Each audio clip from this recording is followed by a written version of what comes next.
Welcome back to Just a Bit Outside. I am your host, Brayden Creveling, here with my co-host, Nathan Keener. How's it going? We are here, episode 3. We knocked out the MLB playoff preview.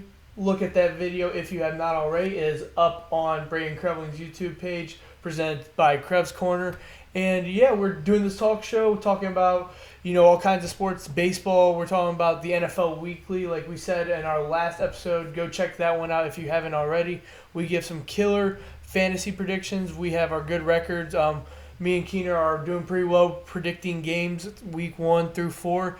And this week we will be talking about the games last week, also college football, some of the newer coaches in the NFL, also with our usual lines that are locks, our fantasy players of the week to watch for, our winners of next week to help you guys with who you think would win or not, and capping it all off with our regular bold prediction of the week. So we're going to start with college football review with Keener. So Nathan, take us through the FBS world.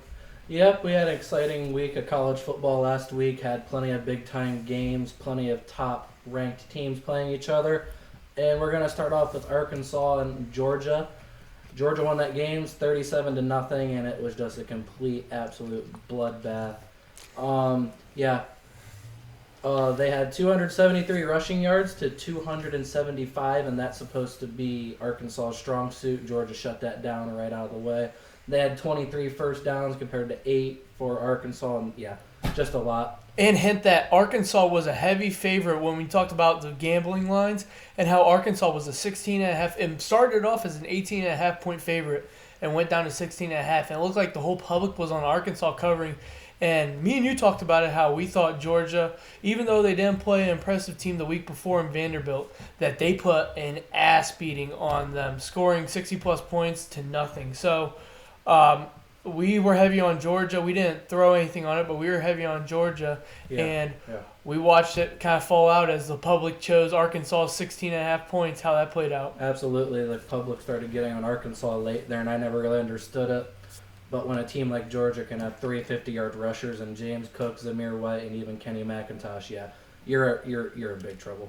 Second game here, we got the home state Cincinnati Bearcats. They picked up a W at Notre Dame, 24-13. Big win. Big win for them. Puts them right. They're in the driver's seat for their own playoff race now. They control their own destiny. If you win out, I find it very, very hard the committee's going to leave them out. And they had a strong run last year, and they can be, honestly, the only Ohio team to represent. Oh, absolutely. Desmond Ritter's a solid quarterback. You got Jerome Ford. He's an Alabama transfer at running back. But, that Cincinnati's defense is what stepped up, and they really shut down Notre Dame. They had 3 quarterbacks in the game. They were dealing with some injuries there. Jack Cohn was nicked up going in, but, they didn't look good. I didn't think Notre Dame was that good of a team going in. They squeaked by in a lot of games, and I don't feel like that team should be ranked. I really don't. It's a bold prediction, but I just feel like Cincinnati, they came out, really showed what they got. Topping that off with the Indiana, the game before, as they had a bye week going into Notre Dame. You got 2 solid wins for your resume. This was supposed to be a solid resume game for a team like Ole Miss, but they got absolutely demolished at number 1 Alabama, 42-21. The Rebels coming in ranked 12th. You figure they put up a good fight. They did not at all. Bryce Young was Bryce Young. He absolutely went off. 20-26, 242, and 2 touchdowns. They didn't have to do a lot because Brian Robinson, the senior tailback, was 36 carries for 171 yards and 4 touchdowns. They loved getting them running backs in on the goal line. You saw it with Najee last year, running backs before. Robinson's no different. Coming into the game, Matt Corral for Ole Miss, he was really in the Heisman contention. He didn't play bad. He was just under duress and pressure the whole time. He was 21-39 for 213. He had 10 rushes, but they were for -3 yards. It just was not a good game for him. He had a touchdown. Just Bama's really solid. They're Bama. That defense has stepped up. They held an explosive kid like Jerrion Ely to 9 carries for 16 yards in that backfield. And it was just a bloodbath. Ole Miss didn't score for a while, and they put some points on the board at the end, but you could tell Bama they changed their game plan, just really coasted out of that one. Another game we got Oklahoma. They picked up a W, which they had not in the past 2 years against this opponent, and that's Kansas State. They won 37-31. Spencer Rattler, he showed he's still, in my opinion, the top-rated prospect in this class. He was 22 of 25, 243 and 2 touchdowns. He threw a pick. It was tipped. It's unfortunate things that really make the kid look bad. He had 8 rushes for 24 yards. He just has that little bit of explosiveness. And it's just things on the stats. Like, Yeah. it doesn't show that when a wide receiver runs a wrong route or runs a bad route or gets bullied by a cornerback or drops it, the ball flies in the air and gets picked off. It doesn't show that in the stats. It just shows 1 interception. So Absolutely. all of Rattler's, and that kind of plays into a lot of the quarterback play in the pro leagues, is, you know, it doesn't get shown on the season stats as these guys were getting hurried, and, you know, Rattler has all these drops by wide receivers that gets end up falling in the hands of defenses. It just shows the blame on him. So I don't believe in the criticism that gets handed to quarterbacks when it comes to that. Yeah, absolutely. I thought going into this game, Kansas State's quarterback, Skylar Thompson, he's a 6-year eligible guy. They was supposed to be ruled out. He played. He was 29 of 41 for 320 and 3 touchdowns, but a big component of their offense is him running the ball, and he did not have a single rush. Deuce Vaughn, explosive guy. They honored Darren Sproles at halftime. This is his clone. 15 for 51 rushing, but he has 10 catches for 104. Big time, 5'6". He's going to go out and make plays for you. And the last game here, we got the Pac-12 at night. I always like to give you guys one of those games. Pac-12, baby, represent. Absolutely. Arizona State, they snuck one out against UCLA. Actually, I shouldn't say sneak one out. They won by 19. And, yeah, they put up 42 points on that UCLA defense, and they were really solid all year. They just didn't show up. UCLA defense. UCLA as a team is maybe not the talented team every Saturday or every time every time they play, but they are a tough team week in and week out. That is a hard win when people go and visit them. Absolutely, both of these teams had a loss coming in, but it didn't affect them in the Pac-12 standings as these teams were both undefeated in that Pac-12 South. And now Arizona State's in the driver's seat, and a team like Oregon just lost. You really are in control of your own destiny in that Pac-12. You can get to the Rose Bowl at least. But, yeah, DTR, he did as much as he could for UCLA, Dorian Thompson-Robinson, that is. He was 21 of 32 for 235 and a touchdown, but he had 18 rushes for 93 yards, and those are the most rushing attempts in his career. That Herm Edwards defense, they were putting pressure on him all night. He had to get out of the pocket and run. Big guy stepped up for him, Greg Dulcich. He's a tight end for them, really explosive guy. He had 9 for 136. But the 9 penalties on UCLA really hurt him in that game. And yeah, as we said, the Sun Devils are now in control of their own destiny, especially on that Pac-12 South. But we got some Week 5 games here. Really exciting week coming up again. Yeah, take us through these Week 5 games. Looking down the schedule, this looks like a good lineup. You got... It is. Few big rivalry games this week. Texas and Oklahoma, that's one of them. Oklahoma's won 7 out of the last 10, and they really controlled that series since a guy like Mac Brown left. You've had some doo-doo coaches in there, I'll say it nicely, and Charles Strong and all of that, just they were not good and just never were. But yeah, big game this week. Spencer Rattler's coming in once again, big talent. Kennedy Brooks is back rushing the ball. You got receivers like Marvin Mims and Drake Stoops, Bob Stoops' son. He's a really nice target on third down that Rattler looks to. But for Texas, they've made a quarterback change here mid-season. After they lost to Arkansas, they put in Casey Thompson, who wears number 11, and yeah, hell of a talent. He has 707 passing yards and 9 touchdowns. Got 3 picks, but those a little bit iffy on them. I've watched them games, just tip passes, just few mistakes. But Texas, they might have the Heisman frontrunner right now in a lot of people's eyes in their running back named Bijan Robinson.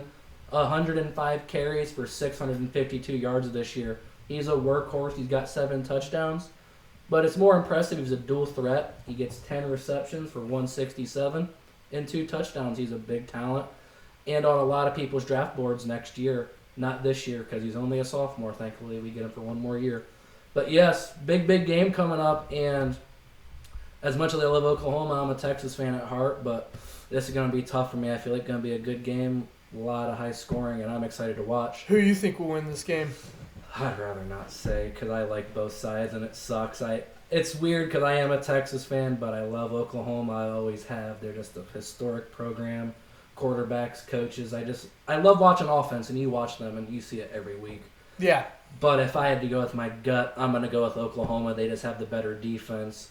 But if Texas comes out and puts the ball in Robinson's hands for 30 times, just either receiving or rushing, it's going to be hard to stop him. And you can agree with me on this. We see it in all levels of football. If you have a good running back and you have a good flow of the game, you can control how that game's played. I mean, we kind of saw, we're going to talk about it later, but the Minnesota Vikings-Browns game, if you can get that run game under control, you can control what tempo. And I would think that the Hook'em City would not want to put the ball in Rattlers' hands as much as they already have to. Absolutely. A lot of these games, we said 7 out of the last 10 in OU's hands. They've been really, really, really high scoring. Last year we had, I believe it was 54-45, just big time scoring. A game you're probably not going to see a lot of scoring in, but I'm super excited about is the Iowa Hawkeyes. They're home versus Penn State. This is 3 versus 4. And you don't see this a lot early in the year other than the SEC, but these are 2 Big Ten teams in the driver's seat ahead of a team like Ohio State. Both very talented, and this Iowa team, they're led by Tyler Goodson, hell of a running back. 99 carries for 430 and 5 touchdowns. He's a dual threat as well. He got 12 receptions for 146. He's a real problem, and for tight end U as they are, Sam Laporta, he's really good. He's got 22 catches. You're going to want to watch for a guy like that. But a team like Iowa, they've always relied on their defense. They have 8 guys with an interception, which I find fascinating. It's just really, really impressive. So a guy like Sean Clifford for Penn State, he's going to have to be on his game. He's got 1,336 passing yards, 11 touchdowns and 3 picks, but he's really got to protect the ball, get it out to Jahan Dotson, who's a star, Parker Washington. Just get the ball to them, put the game in their hands. And they beat a team like Auburn, very, very talented, similar defensive running style. You should see Penn State come out and really put up a fight, but I really like Iowa at home. Big advantage there. You know that place is going to be hopping. Another game, we'll just talk about this briefly because it catches my eye. Number 2 Georgia, who's red hot, is visiting Auburn, a tough place to play historically. Ranked 18, Bo Nix went through a little bit of struggles beginning of the season, kind of flooring out now, really finding out how that offense is rolling. How do you expect that game to go? I love the Tigers, and Bo Nix came in last week. Their quarterback got hurt. He came back in, and he led them to a victory. But I love Georgia in this one. They have the 25th ranked rush D. No, my bad. 15th ranked rush D and the 2nd overall versus Auburn, and they love to run the football with Tanks Bigsby and Jarquez Hunter. They're really going to stuff that middle, put 8 in the box, and really make it a challenge for a team like that. Auburn, a solid D of their own. They're 57th in D, 25 in rushing. So they're going to pack the box as well for that Georgia team. But, yeah, it's going to come down to who can just score the most points, just eke them out. And I feel like Georgia, maybe a pick 6 here from Bo Nix, just something like that. A big momentum. Big difference in a that big game. Momentum swinger when the offense isn't rolling at a certain point, a special teams play or a big stop or a big turnover. Moving on, thank you for the college football review, Keener. Moving on to the NFL of last week, we had very eventful, but me and Keener decided instead of talking about every game, we're just going to go through the most important games of the week. So we'll start with the matchup of the undefeated teams. You have Kyler Murray and the Arizona Cardinals played the Rams, and Kyler and the Cardinals, with the help of DeAndre Hopkins, A.J. Green, Rondale Moore, they all kind of put the Rams talk to sleep, and everyone wants to talk about what the Rams didn't do. What did the Cardinals do, Keener, to get this game a W? Yeah, they came out. They showed up big time, and this was a revenge game for them. These two teams played Week 17 last year, and Cardinals had a chance to make the playoffs. Kyler got injured, but yeah, he came in and he was motivated. But credit to them, they ran the ball very, very conservatively once they got that lead. Chase Edmonds was 12 carries for 120, but James Conner turning back the clock at 18 carries for 50 yards, but 2 touchdowns. He's that power, bruising goal line back. Max Williams showed up big for them. That's the receiver. They have all those receivers. The tight end gets forgotten about. He really showed up. Yeah, just the Cardinals, they stepped up. They had 27 first downs to the Rams 24, and you'd think that's even, but the Cardinals had 15 rushing, and that's just really impressive when you have a quarterback like Kyler, who threw for 268 and 2 touchdowns. He was only sacked 6 times from that defense, which is really impressive. That line did a good job protecting him.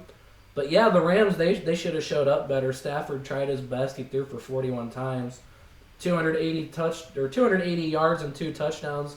He threw a pick, incredible play by Byron Murphy. But the guy he was getting to early on in the year was Cooper Kupp. He had 13 targets, which is what he's been getting.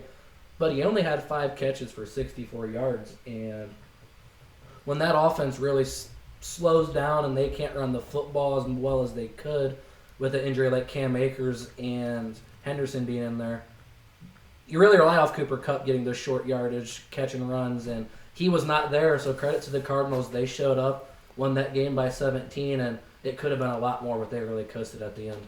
Taking our thoughts to Heinz Field, we have Aaron Rodgers and the Packers visited the Steelers and came out with the win. Aaron Rodgers has looked great since week 1. What is the key to Aaron Rodgers keeping this team rolling, and what do the Big Ben Steelers need to figure out in order for them to lose hope of the AFC North? The Packers need to keep this balanced attack going. Aaron Jones, star running back, he had 15 carries for 48 yards. But A.J. Dillon also had 15 carries as well, and he had 81 yards. 30 carries for your offense with that quarterback, with them receivers. Guy like Randall Cobb had 2 touchdowns. That's really, really big. Pittsburgh has a solid D, but they couldn't stop the run at all. They just ran it right up their throat all day. Eric Stokes was their first-round pick this year, and they took some criticism at the start, but hell of a player. He showed he's really elite opposite corner for Jair Alexander. He had 8 tackles and a pick this week, but Big Ben, he's just so old. He doesn't have movement. Part of it's the line, so you're Can't not going take to a put hit it no all more on him. He gets out of the pocket and he tries to run, and he just falls down. And it's like, dude, you're old. At some point, you got to do something. But when they let him throw for 40 times, that's a problem. Najee had 15 rushes for 62 yards, 6 catches added on. Juju Smith-Schuster has to show up, man. He had 8 targets for only 2 catches. Deontay Johnson helped pick that up. He had 9 for 92, but yeah, it was a real problem, and I don't see that Steelers team really improving. As we talked about at the start of the season, they have the toughest schedule in the NFL, and these teams just keep getting better and better. Yeah. A team like the Panthers you didn't really think about. They're high. A team like the Broncos you weren't really thinking about. Broncos won. Broncos and Raiders started out 3-0. No one would guess that. It's really tough for that schedule, so the Steelers got to pick it up because the Browns and Ravens are just going to leave them in the dust. Even the Bengals are ahead of them right now. So going to Foxborough, we have Tom Brady goes back home to New England and plays the Patriots. Kind of a storytell ending. He picks up the win, and it was closer than a lot of other people thought. It was closer than I thought. I thought Brady was going to come in here and lay the lumber down on Bill Belichick. Absolutely. But what is some key takeaways from this game? Oh, it was an ugly, rainy day, and it was just complete Foxborough weather, so you'd figure a guy like Brady would shine, but if we're being completely honest with ourselves, Mac Jones was the best quarterback in that game. They let him throw the ball for 40 times, and when you have -1 yards rushing as a team, and that's 8 carries. So you can tell they abandoned it right away, and they trusted Mac Jones, and he should have won that game. The Bucs won 19-17, and just you can't fault Mac Jones. That kick should have went in from Nick Folk. He's got to be better. But yeah, Brady's return, threw the ball for 43 times, only completed 22 for 269, and believe it or not, no touchdowns in his return. So Belichick put together a solid game plan. They let Fournette run the ball really underneath, and yeah, the receivers didn't really show up. Evans only had 7. Brown had 7. Guy like Chris Godwin had 3 catches. That's not going to be good enough for that offense. No. With Super Bowl aspirations, absolutely. You got to step up. A guy like Ronald Jones finally got in the end zone, but he has to step up too. Just a lot of that team has to step up. They're not doing their jobs right now, and luckily they squeaked by, but it wasn't pretty at all. No. Going to our last game, we have 2 of your 3 favorite teams. Our hometown team, the Cleveland Browns, visited the Minnesota Vikings as the Browns squeaked away with a win. It was a very low-scoring, very boring, run-heavy game. what is your takeaways from this game as Baker Mayfield kind of struggled a little bit, caught some flack from Cleveland and non-Clevelanders? I've always had my concern about Baker Mayfield's ability to make plays with the ball. He kind of short-ended Odell a couple big plays. So what would you say about the Browns-Vikings game? Giving Baker Mayfield disrespect now is part of the job. And it's not even a fault to him. It's just if we value him as a top 10 quarterback, what people think he is, which we both are not in agreement there. But if you're valuing him a max deal guy in the upper echelon of top quarterbacks, needs a contract, you got to step up in a game like this. And he didn't. Was 11 for 33. That was just ugly. I'm not going to say he got bailed out because Minnesota didn't play that good of a game either. No, but it was an ugly, boring football game. Yeah, I'm not going to say he got bailed out. Now, if people bailed him out, I would admit that he got bailed out. No, he was able to not make plays, and his defense was able to keep him in that game. The thing that just impressed me is, he didn't show up and didn't do good, and neither did both sides. But in past years, we've seen the Browns not win them games. Yeah. They found a way to win, and the good teams do that. The teams that have playoff aspirations, you find a way to win ugly, and credit to Kevin Stefanski for going back to his home and winning. That Kirk Cousins struggled too, so let's not put it all on Baker. He incompleted 18 passes as well. Kirk did not play he did the first 3 weeks. Kirk Cousins played both of those defenses. They both stepped up, and they're good both defenses. Solid, yeah, they're good. I would almost say those are 2 top 10 defenses in this league. It's a big deal when you have top quality pass rushers in Myles Garrett, and on the opposite side, Danielle Hunter, who you're starting to see more and more of now as watching the games. He's a freaking freak show. Yeah. And he may not be with Myles and TJ Watt, and that's fine. Those are some of the top guys in all of football. Top athletes. Hunter is right behind them. He's a freak. He had 5 tackles and a sack, and his speed off the edge just provides problems. Credit to the Browns, though. Chubb ran for 100 yards on 21 carries. Hunt had 69 yards on 14 carries. But yeah, you talked about Odell.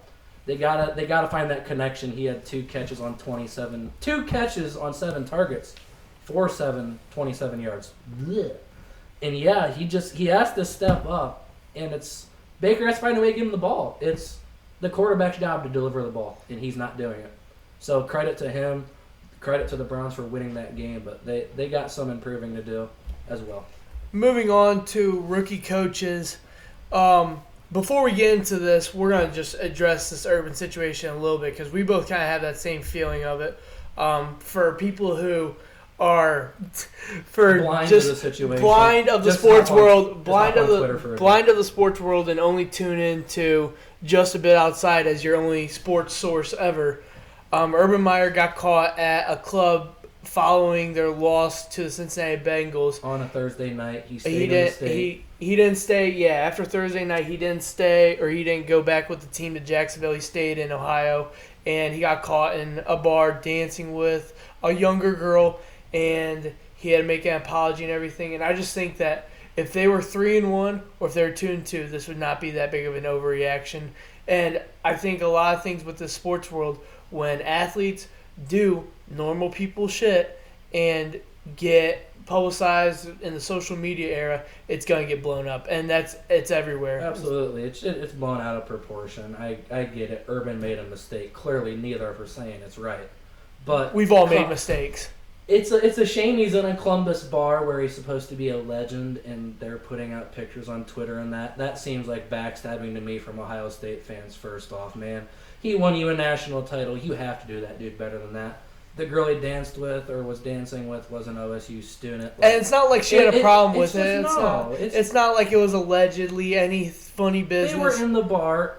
But they were in the bar. Urban had a little bit to drink. I mean, yes, we all have a little bit to drink. He looked intoxicated. He's an adult, whether we like it or not, and he has the right to go out and enjoy himself. He's a real person. He's a real life. It's an unfortunate situation, and hearing the Jags players say, "Always lost that locker room." I don't think so. I'm sorry. Listen to me on this, Jags players. You're a dog shit team and a dog shit organization. Don't put it all on your coach. You have very, very few good players. Don't blame it on your coach. I think the Jags are trying to turn it around. Does he know the NFL game? No, but he's trying to learn. You can only learn. Cliff Kingsbury, Cardinals fan, he struggled. and struggled his first 2 years. It takes time to get used to the NFL game. He's not used to it. That's why they're 0-4.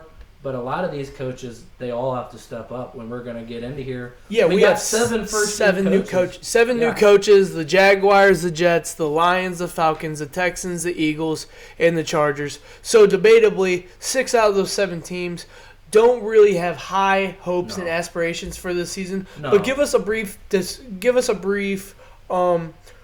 description of all these coaches, what makes them kind of different, what kind of makes them similar than the rest. You see Dan Campbell, he's kind of animated when it comes to stuff like that. Brandon Staley, Ohio quarterback, or ex-Ohio quarterback. Mount Union. Yeah, he is doing good with the Chargers right now, leading them. Yeah, but he's the only one that has success out of these guys, and he's 3-1. If you combine the other 6, they're 4 for 24, and it's just ugly. And the Texans only have a win because they opened against the Jaguars. Mm-hmm. If they opened against any other opponent, credit Tyrod Taylor played great. I don't know if they're going to win a game. No. And Jaguars might not win a opened game. against the Jaguars. Jaguars. The Jaguars played really good against the Bengals, and the Bengals snuck by, but Joe Burrow gets Offensive Player of the Week, and that's straight bullshit. You're rewarding a guy for squeaking by an 0-4 team. Not in agreement. I don't like it at all, and I'm going to put anger in my voice because it just fires me up. The Jaguars were in that game. I feel like they're going to be in games, and a guy like Lawrence, he's going to put you in that driver's seat for the Jags. Urban, he's got to do his job, but yeah, Robert Saleh, he's a fiery guy. He's got Zach Wilson. He's a defensive guy. Jets picked up their first a big opponent, a big Titans, opponent. Yeah. Credit the Titans didn't have their top 2 receivers, but their job's to beat a team like the Jets, and they can do it. If you can stop Derrick Henry and able to squeak out a win, all credit to you for a limited, talented team. Yeah. Guy like that though, it's just they had the second pick for a reason. They don't have the most talent. Yeah. Dan Campbell for the Lions, they had the 3rd pick before they traded it. Let's not forget that. Mm-hmm. So they're not a solid team either. And you trade away Matthew Stafford and get Jared Goff. Like, he doesn't have the best quarterback. They're a solid team. They put up a lot of fight each week, and I feel like they're going to win some games. But yeah, you just got to go through the growing pains. It's part of the business. Arthur Smith's doing it down in Atlanta. He was a guy for Tennessee that was an offensive mind that people thought highly of. He goes down there, gets some weapons on the offensive side. You figure he might make some damage, but they're not. They're 1-3 as well. They got to step up. They really do. That defense is not his issue, but just these top 4 teams, they don't have a lot of talent. Neither do the Texans with Dave Culley. He was a question for even being hired, but they say he's an NFL guy. He's paid his dues. He got the job. Credit to him. That team fights as well. Some of these teams, they may not have talent, but they're fighting. They're fighting, competing for wins. Like the next team you're about to talk about, the Eagles. The Eagles fight every single week, whether they're talented or not. Jalen Hurts, he's a fighter. Those guys fight. Nick Sirianni, he's got that group, and they really got to improve. They're still in a winnable division. The Cowboys are out front, but anything can happen in that division for sure. But Brandon Staley is the real talent of this. He was the Rams' defensive coordinator last year as a former quarterback, so he knows both sides of the ball. And they just have a really talented roster. They've just had some gremlins over these past few years. Just can't win the close games. And we saw them beat a Chiefs team. That was a close game.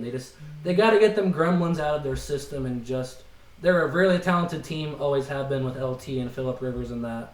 Despite Phillip Rivers, this coach Staley can really do some good things for them. Despite Phillip Rivers' last couple years as a Charger struggling and whatnot, couldn't get them over that hump. I think this is the best quarterback that this year, Justin Herbert, is the best quarterback the Chargers have had in the past 5 years confidently, and it's going to get nothing but better from here. Oh, absolutely. You go as far as your quarterback will take you, and Herbert is a freaking stud. He's the best quarterback on this list, clearly, with the Jags, Jets, Lions, Falcons, Texans, and Eagles. He's the best guy. It's not so clearly giving the best coach the best quarterback is big, and just also the most talent. He went to a hell of a situation that Anthony Lynn just couldn't find a way to win, and credit to Brandon Staley for turning things around, and they really are on the right track and in the head of that the West division. AFC West. Yeah, that's a tough division to win in. You got the Broncos, you got the Raiders, who are exceeding expectations, as And we the talked Chiefs about, in last place. and then the Chiefs, and Isn't yeah, it the great? Chiefs are 2-2, which I won't be shocked if the Chiefs go 2-3 this week playing Josh the Gordon's Bills. back, baby. But moving on to the winners, we're gonna predict the winners of Week 5. Do you have the current records of Do you have the current records of us? I can pull those up. Yeah, we have went through the first 4 weeks here, and the first week I started out really hot with a 8-6, 8 out of 8 for 50%. But yeah, me and Krev both here. The first week I was 8-16, second, third, 13-16, and then both the third and fourth weeks, 11-16 as well. So that first week really hit me, but you're off to a hot start here. You got 11 out of 16, 11 out of 16, 12 out of 16, and 13 out of 16. So you got a good system here. We both do. I was saying, despite your week sure. one slow start, you still are right there. So we've been calling these games pretty well. I don't think that's been a hard, but there's been some teams here and there that have won games. So we're gonna go down the list. If we talk brief about a game, we will. Yeah. But we're gonna hit these games real fast and see what we can do. Winners starts off hot and heavy. October 7th on Thursday night, we have the 3-1 Rams against the Seahawks, visiting the Seahawks. If that plays a factor in your decision, it does not to mine. I'm taking the Rams for a bounce back game. It does to mine, and it's just that atmosphere in Seattle, especially on of all nights, a Thursday night. You know that place is going to be hopping. That 12th man is a big factor. The Rams team struggled last week, but they got to bounce back. It's just a really tough opponent in this tough division. I just trust Russell Wilson over Matthew Stafford. He's been in these big moments before. And it's not even a disrespect to Matthew Stafford. I respect both top 10 quarterbacks. It's just, I respect it's going to be an incredible game. A guy like Chris Carson's questionable to go, so we will talk about someone who might replace him later. But yeah, even with that, I'm still going to take Seattle. Might be going out on a limb, but I picked the Cardinals last week, so yeah, it can happen. Hey, I think that's awesome that we have differences to try to keep our records, not as close as they can be. So we're moving on to the early birds that want to enjoy Sunday football. In London, we have a 9:30 a.m. game. We have the 1-3 Jets are playing the 1-3 Falcons. There's no home field advantage because they're playing in London. I'll take the Falcons in this one. I'm going to take the Jets, and I feel like coming off that win after last week, they have a lot of momentum rolling. And a team like the Falcons don't have a solid defense. They never have, really.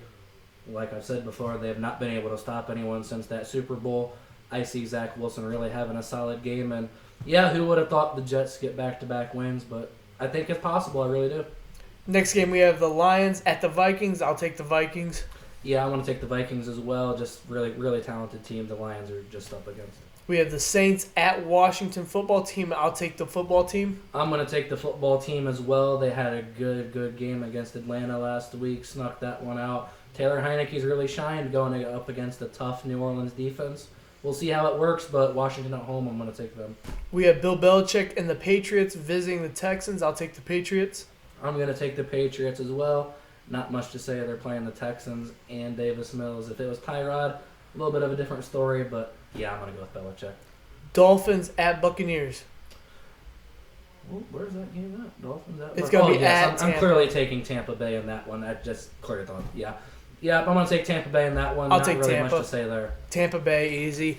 We have Aaron Rodgers in Green Bay as 3-1, matching up against another 3-1 team. They're coming to Ohio to play the Cincinnati Bengals. I'll take Rodgers. I'm going to take Rodgers as well. As good as the Bengals played last week, they didn't play good. No. Definitely taking the Packers. Broncos against the Steelers at Heinz Field. I'll take the Broncos in this one. I'm going to take the Steelers, and it's just the quarterback questions. I love Drew Lock, big fan of Drew Lock, but if Teddy Bridgewater's out, that offense takes a significant hit without a guy like Jerry Jeudy and KJ Hamler in there. You put a defensive back out on Cortland Sutton, that really slows that offense down. Javonte Williams has got to step up for Denver, and if he does, as we've seen before last week with the Packers running backs, you can run on that team. I'm going to take the Steelers, though. I just think if they can just protect Big Ben enough, that defense can cause a turnover or two against Drew Lock. Philly visits Carolina and the Panthers. Who do you have? I got Carolina in this one. Philly's a solid team, but Carolina's really been hot here recently. That offense is rolling. Darnold's rolling. McCaffrey's not been playing, but Chuba's doing good in his replace. We'll see what happens, but I got the Panthers. Who do you got? I got Panthers too. Next game we have Derrick Henry and the Titans look to bounce back against the Ofer Jaguars. I'll take Henry, no questions asked. I'm taking the Jaguars. I really am. I'm going out on that limb. I saw that team last week. The Titans just didn't show up. Both of those receivers are still questionable this week. Urban's under fire, and I feel like the way Lawrence and that team fought last week, they can come out. Titans really struggle to stop running backs. James Robinson's really going to have a big game, I feel like. Yeah, I'm taking the Jaguars, believe it or not. They lost to the Jets. Why not the Jags? Yeah. It's believable. I respect it. At Jacksonville at home, too. Urban might get some boos, but I feel like if they get a win, he's going to walk out of there. A hero. And yeah. none of this will be remembered. No. Hometown Browns at not Las Vegas, my bad. LA Chargers. This is a tough game. It is. It's a very tough game. The line's really close. I like the Chargers are favored. I like the Chargers. I'm going to go with the Chargers as well. I'm going to go with the Chargers. And that offense is just really hot and rolling. It's all going to come down to if Rashawn Slater can protect Justin Herbert and that Myles Garrett matchup. That rookie really has to show up and show why he was the first-round pick. If he does that, I think the Chargers can squeak it out, but hopefully it should be a hell of a game. Justin Fields just got named the starter for Chicago Bears, which was kind of foreseen in this situation. He visits the red-hot 3-1 Raiders despite their loss last week, being their first loss of the season. I'll take Derek Carr until he proves me wrong. Yeah, I'm going to take the Raiders as well. If David Montgomery is healthy, this might change my opinion, but he's not. You could put a guy like Damian Williams in there. Even he's questionable, so then you go to Khalil Herbert with really no experience. If Fields is starting, you need to have some help for him, and it's not there right now. Yeah. I got the Raiders. 49ers visit Arizona. I'll take Kyler and Cardinals. Yep, I'm taking Kyler and the Cardinals as well. I see them taking that momentum in there. Whether Garoppolo or Lance starts, it doesn't matter to me. That defense is rolling along with that offense. Got the Cardinals going 5-0.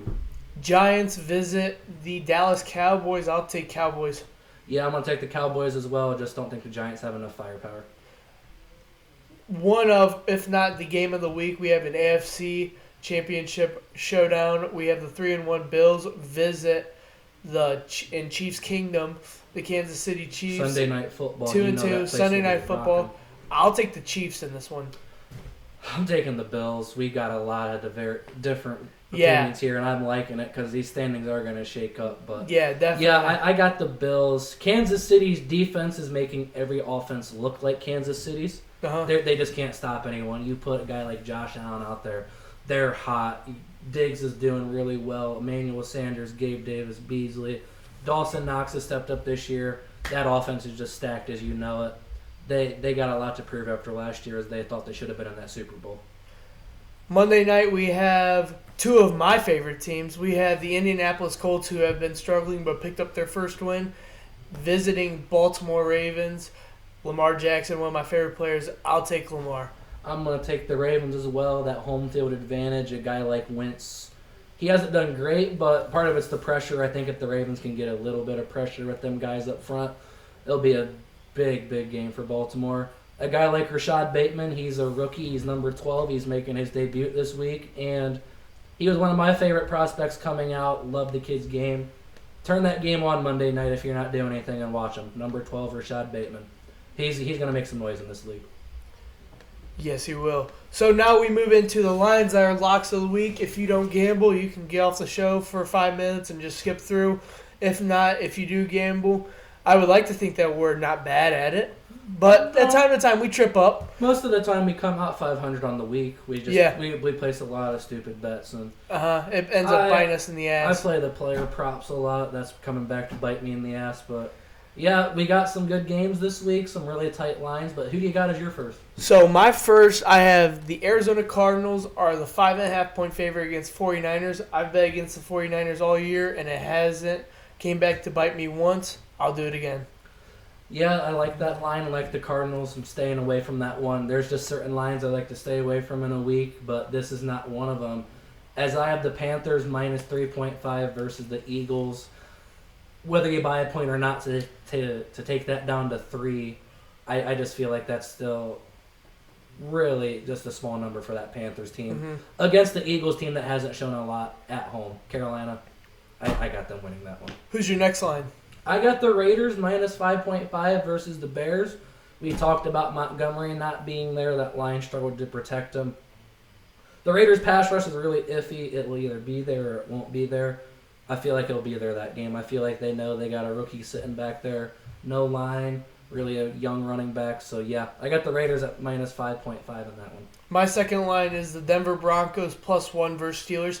I would have this as my line that's the lock of the week if I knew Teddy Bridgewater was coming back to play. You know how I feel about Teddy Bridgewater over Drew Lock. I like Drew Lock. I don't think that I would throw $50 down if this was Drew Lock playing. If Tay is, I might think about that.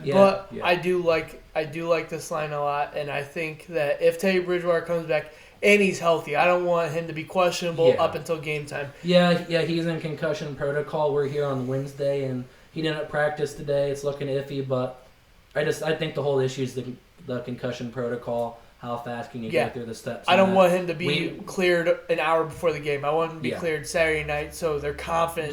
Get a little walk through. Just know you're playing. Because whether you have it in your mind or not, you wake up that day different if you know you're playing or not. So for people who don't know the show, we have all these 3 lines. We have the line that's the lock of the week for each other. I have, and a guy who I've bet through all week, or all year, apologies, Aaron Rodgers, Green Bay Packers, -3 against Cincy, no questions asked. I'm going to take the Washington football team. They are underdogs, believe it or not, versus the Saints at home. I just feel like Heineke, that whether that Saints defense is tough or not, McLaurin and Samuel being back, they're gonna be safety blankets for him. Pick. Yeah, that's the lock of the week, and I feel like the football team can just simply win the game. They just have to win. Yeah. Like, win the game and then you win. That's that simple. Moving on to the next segment, we have fantasy players this week. I'm not really into the fantasy game that much, even though my team in the Lamp State League picked up its first win of the year. So sorry, I'm sitting at 4-0. I don't have to worry about it, but I have them this week, so you'll see some. So we'll see how we are. I have my running back 1 as a fantasy player this week to watch, Derrick Henry. I think he's gonna have his best fantasy game so far, and that's saying a lot because he scored 47 points earlier this year. He plays against Jacksonville Jaguars, who has a lackluster defense. And then my next one is another running back who also stretches the field as wide receiver, Cordell Patterson of the Atlanta Hawks. Atlanta Falcons. Wrong bird. Wrong bird. Yeah. Last week, Patterson had 34 rushing yards, 82 receiving yards with 3 receiving touchdowns. I think he has an identical game next week in London against the Jets.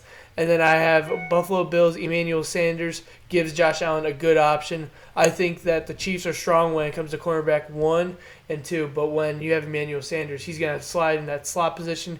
He only had 5 catches for 74 yards last week. I think he has a big bounce back week and a touchdown. Yep, I like all those. Those are some guys that should be on your teams by now. If they are not, clearly go pick them up. Yeah. But here are some guys that there's one on here that really shouldn't be on here, but he was dropped from the week before from a lot of people's advices, but now he's really bumped up. But yeah, that's Laviska Shenault versus the Titans. The Titans weren't able to stop the Jets last week. A guy like Laviska, with DJ Shark being hurt, he's going to have to step up really big. Marvin Jones, he should be their one, but they didn't throw to him as much last week. They prefer Laviska. They got the Titans. I feel like he will have a really, really big game. Another guy I like, this is the Thursday night game, and if Chris Carson is out like he's supposed to be, we saw a guy like Alex Collins last week step up for the Seattle Seahawks as they faced the 49ers. We've seen teams run on them all year, or even just catching out of the backfield, which he did very, very well. Alex Collins, I feel like, would be a good streaming option, and I know he's sitting out there on your bench. Free agency market, even better. Sam Darnold here is my last one. He plays the Eagles, and he's put up 300 passing yards in back-to-back games. They got a lot of weapons for him to throw there.